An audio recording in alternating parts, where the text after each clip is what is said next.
It's because this was his baby. He went to Soderbergh, said, let me do it. He then co-wrote the script with somebody who's never written a script before. Did he spend 5 years on this script like Bullock spent 5 years on her plan?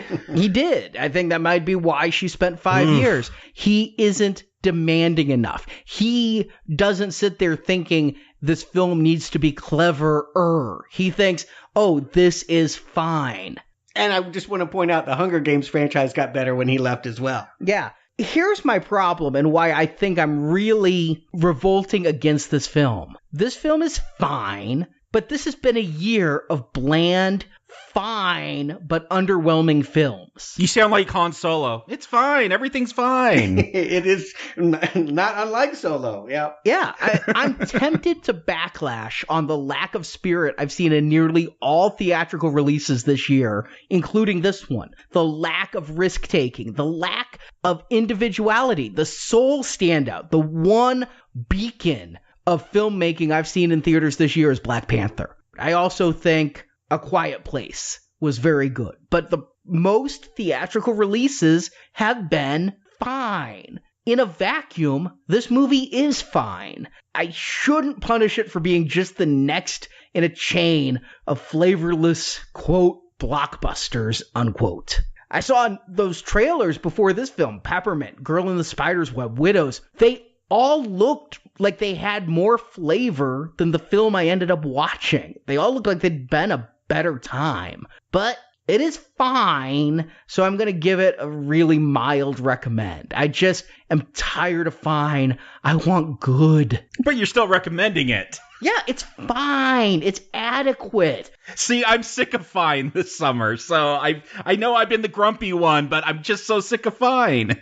But you can't review a movie based upon your mood coming in from seeing other movies. Oh, no, this is just another mediocre film. Stop being mediocre and I'll like the film. That's fair. I mean, again, putting in context what we should really be looking at, not this summer, but the franchise itself, Clooney's Oceans is really the only one you need to see. That Oceans 11 from 2001 is really the only one. Not even the Rat Pack, just Clooney. Yeah, but again, none of them terrible, but none of them great except for Clooney's Oceans 11. And I'm a little bit excited by what I've heard bandied about as the idea for the next film, which would be Sandra Bullock and her crew going up against Danny and his crew. They're already doing Infinity War in the Oceans universe? I would actually think that having two crews, kind of like, remember we had the French guy in 11? It was actually fun that you had two crews trying to do similar heists, but I think that could really work with such a powerhouse. But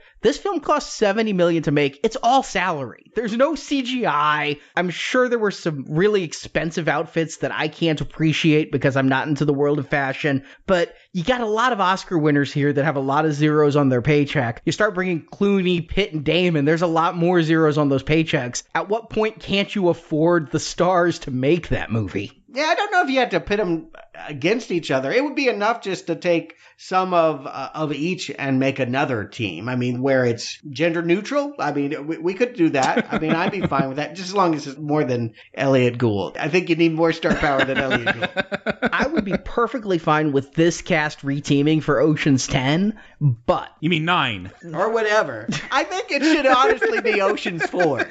Really, maybe we drop one and we just make it Oceans 7 and we start counting backwards and we get more to a core group. I'd be fine with this team returning so long as Gary Ross doesn't. He is the fatal flaw. This cast brought power to the screen. Each one of them shined in my mind in their roles. It's telling that I like the Tinder scene really well and some of those other little moments that they have when it's not plot related. It actually adds nothing to the film except giving the actors a chance to show their charisma. I really like the cast. Yes, it's called making characters, well-rounded characters. This film doesn't do that. It's one of the few moments. Bullock, Blanchett, maybe Hathaway, and Awkwafina. That's all you need. Oceans 4. That's all I want. You just want Awkwafina so you can keep saying that name. Yeah, kind of. She was fun. Again, she was my favorite, although I can't say she did anything that great. Well, speaking of pretty good, we're going to finish off the week of 4 podcasts this week. Tomorrow with The Purge, Anarchy, the second in our Purge retrospective series. just 2 weeks till the first purge happens. I can't believe we're 2 weeks away from 4th of July. And then shortly after that, Incredibles 2 on the main feed. I know that's going to be a big movie this week, and you will hear that show. Yeah, by the time you guys are hearing this recording, I will have already seen both Incredibles films. I'm going to the marathon on Wednesday night, and people think I don't like that first film. I don't know why. I gave it a green arrow. You can look in the archives. It's got 3 green arrows. It's all about how you color that green in. My memory was you gave it a red. That's the news to Yes, me. exactly. I did not remember that you liked it. Yes, I liked it well enough for a green arrow. Huh. But I can't say my mouth's watering for a sequel. We're getting one anyway. So that's going to be on the main feed on Tuesday. But yes, we have had so many shows this week. Enter the Dragon for our patrons. Purge Anarchy for our donors and our patrons. Mortal Kombat 2. And then this and Incredibles and Jurassic World coming up and all of this we're doing. We could just really thank our donors for the financial support that makes this possible. One listener on Twitter said, why did you guys come out with Mortal Kombat today? Just come out with Oceans on Thursday. You didn't have to do a show on Tuesday. I'm not going to break a 7-year streak of shows on Tuesdays. Damn it, we'll do 4 shows a week before I break that streak. Oh no. I'm never sleeping again. It is thanks to donors that we have the editing team and the production team and the hosts and the ability to see all we see. So if you haven't donated yet, we could really use your support. There's all the details by clicking the banner at the top of our homepage, and you can get up to 28 bonus podcasts with the Jurassic series, all of the Jaws and Deep Blue Sea podcasts, all of the Purge, and just a ton of Pacino. Yeah, as cop and as criminal. And so much more coming up. We hope you'll join us for all of it. And Jacob Stewart, thank you for joining me. And we have to go now. It's time for a little less conversation and a little more action.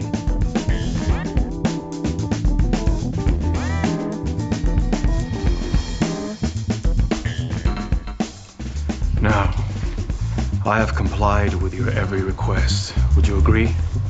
I would. Good, because now I have one of my own. Run and hide, asshole. Run and hide. If you should be picked up next week buying a $100,000 sports car in Newport Beach, I'm gonna be supremely disappointed because I want my people to find you. And when they do, rest assured, we're not gonna hand you over to the police. So my advice to you again is this: run and hide.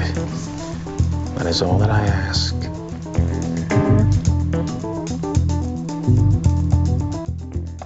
Thank you for listening to this episode of Now Playing, and we hope you've enjoyed the show. This is just the best part of my day. Come back to NowPlayingPodcast.com each week for another in-depth movie review. It's fun time, Jimmy boy. And in the NowPlayingPodcast.com archive, you can find reviews of other films, such as all the James Bond films, The Avengers, RoboCop, Rambo, Die Hard, Saw, and hundreds more. What, did you guys get a group rate or something? While at NowPlayingPodcast.com, be sure to join our forums, where you can discuss this movie review with other listeners. They told me to come see you. Oh, did they? Well, I'm sure glad they did. They told me. You can also follow Now Playing on Facebook and Twitter, where we post announcements of new episodes and where the hosts post movie mini reviews. Links to our social media pages are at NowPlayingPodcast.com. I almost wasn't gonna come over and say anything. Then I'd still be sleeping. And please remember, your support is what keeps Now Playing operating. You can donate to the show and, as our thank you, receive bonus podcasts. Over 150 bonus movie reviews are available to choose from on the Now Playing Podbean page. You can also join the Now Playing Patron campaign through our Podbean site.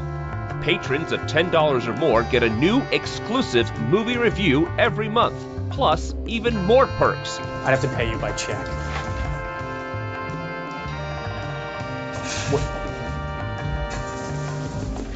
Or we could just stick to cash. Yeah, let's just stick to cash. Now Playing is edited by Arnie. That guy's a machine. Now Playing credit narration by Brock. Been practicing my speech. A little bit. Did I rush it? Felt like I rushed. That was good. I liked it. The opinions expressed in Now Playing are those of the individual hosts and may not reflect the opinion of Venganza Media Incorporated. This town, your luck can change just that quickly. Venganza Media Incorporated is not affiliated with the motion pictures reviewed or otherwise referred to herein. All movie clips and music included in this podcast are the intellectual property of their respective copyright holders. They are included here for the purpose of review and no infringement is intended. I love technology. Because to look at you, I'd swear you were being evasive. But the machine says you're clean. I'm just a little nervous. Now Playing Podcast is an exclusive trademark of Venganza Media Incorporated and may not be used without the express written permission of Venganza Media Incorporated. Now Playing is a Venganza Media production, copyright 2018, and no part of this show may be reproduced, repurposed, or redistributed without the written permission of Venganza Media Incorporated. 11.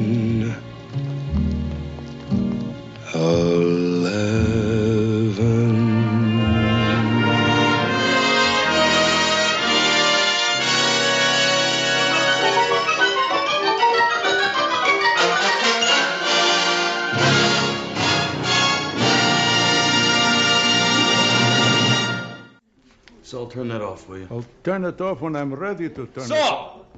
It's off. It's off.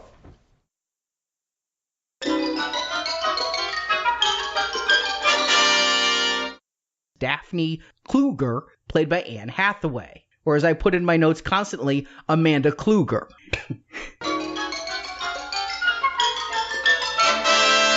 I mean, the biggest complication here is that this group is the Insane Clown Posse and don't know how magnets work. Like, that is their big hiccup. Do the Insane Clown Posse not know magnets? I don't get that reference. Oh, it's in a song. I don't remember the name of the song, but yeah. Magnets, how do they work? That is a line from that song.